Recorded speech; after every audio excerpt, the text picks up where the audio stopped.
I know this sounds really crazy, but what I'm trying to do with the reciprocity project, a big sort of underlying mission with what I'm trying to do is um, to make higher education and university kind of cool again, in the sense that, there is this underlying trend that's going on right now where, and it's been going on for a long time, where the only thing that matters is practical experience. Um, And there is this like really weird disconnect in the academic world that is like only focuses on, the abstract, the theoretical, all that kind of stuff, which has been going on for a long time. It's not nothing really new, but however, there is a lot of there's a bigger trend at this moment. And so a lot of younger folks are actually getting persuaded against um, the benefit of doing things like research, doing things like getting a higher education, all of those kind of things. And I think a huge part of that is because technology has democratized things a lot, um, and that is good that that is occurring. But academia blows. A lot of academics just truly blow. I know that's like a bad term, right?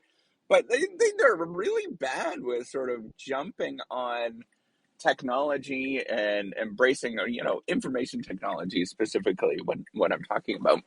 And so there's no voices. There's nobody that's saying, hey, you know what, this is okay to go in this direction. It's actually pretty, it could be pretty lucrative if you sort of set up, your career and everything correctly. But also it's exciting, it's interesting.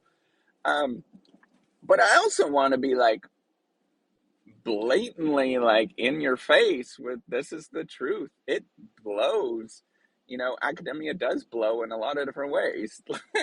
Or it's not great in a lot of different ways. Like the income when you're earlier, when you're a PhD student and stuff like that, it is terrible. However, later on, much, much later on, there are benefits. Do you recoup those benefits over the long run? In my personal experience, I did my own net present value calculation. Anybody that's in finance knows where that is. And my break even point is like when I'm 55 years old. So economically or financially, financially, it's not great. However, um, does that not mean that there is some really interesting problems that I get to work on? That I get to do cool things? Yeah, I mean, I could do those things, and you know, telling people these struggles, I think, is important. I think the fundamental flaw with academia, there's two fundamental flaws. Is that we are, we really there's a lot of sort of stuck uppityness, which um, prevents people from just having regular conversations with regular people. Just like, hey, this is you and me, and we're just kind of hanging out. Um, that happens a lot, and I think that's sort of baked into it. I'd love to change that, but that's not going to change anytime soon. And the other thing is that um, that the economics, or there has been a underlying norm that you have to take a vow of poverty in academia, and I would like to change that too. I don't think that that is also right. I think that there is a component of it's kind of like the highbrow sort of route, right, where you pursue something because it is ethically and morally right and all those kind of things. And I mean, there is some degree that there is some value to that, that people pursue those particular, you go in that direction. But at the same time, we really need to start questioning that, because there are far better lucrative careers, right, that are doing essentially similar things, but we're not sort of leveraging those. So I'm a huge proponent of people moving in and out of industry and having a real blend between academia and industry. I think that that is an amazing model.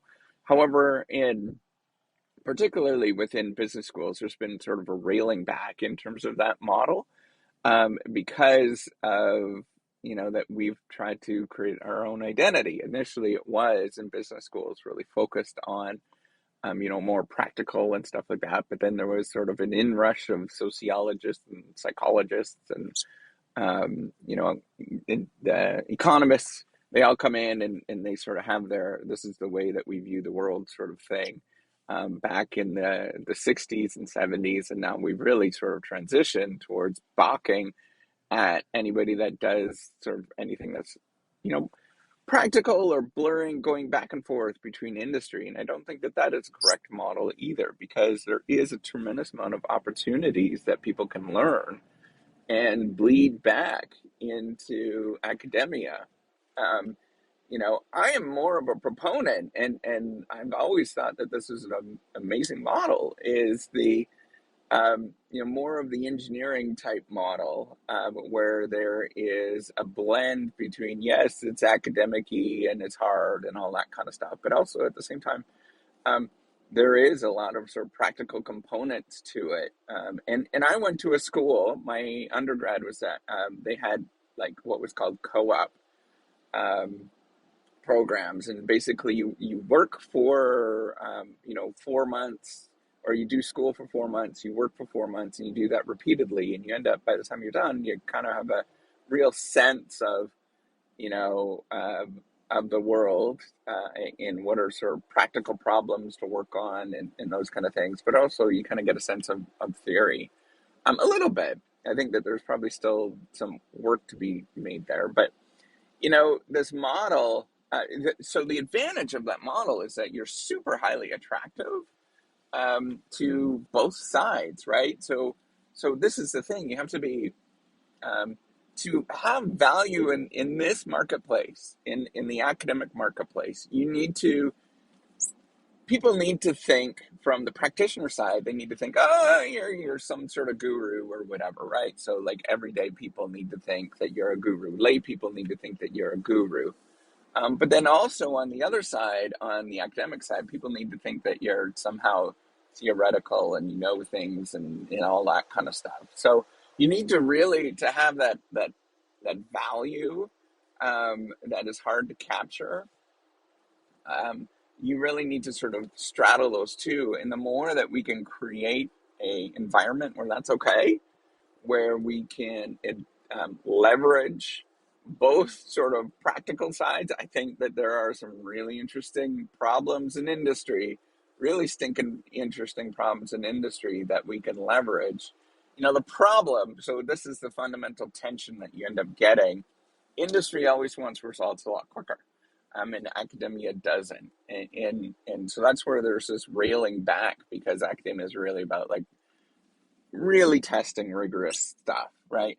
However, I do think that there are industries that are changing this, and, they are a role model to pursue. Genentech, for example, and the biotech industry really should be role models, because there actually are some really damn smart, academic people that are working in those fields too, publishing, doing, long-term research. And I think we really need to do that. And that's part of my vision with the Reciprocity Project is, yes, I want to sort of blur those things, but also, can we create an organization that, will eventually, allow long-term research that goes on in there, but also have sort of real practical, missions, and sort of practical, let's help people actually do work better, and let's try to provide the resources so you can get feedback and, learn from what you're doing. Um, I think is a great model, of emphasizing the sort of duality of industry and research, but also have a sort of real strong research component in the background, where decisions are driven by research and driven by evidence and fact. I think in the long run, so culturally, I think this is where culture, coming back to that discussion that I was talking about, that culture is actually going to be wrong, in the long run. where practical stuff really culturally relevant right now, and you could do okay. But the long run effort of building knowledge, of having that strong component, that research and development component, that education component that's built into it is generally the engine of innovation, the driver of performance. And if you look at most large major um, corporations, that have lasted a long time, that is that is fundamental to how long they've lasted. Is that engine of research and development, of stressing, fact over fiction. Those particular components are super important, other than in consumer goods. Um, but even in consumer goods, the companies that always historically do well are the ones that sort of come up with new synthetic materials and things like that are really driving the research and development.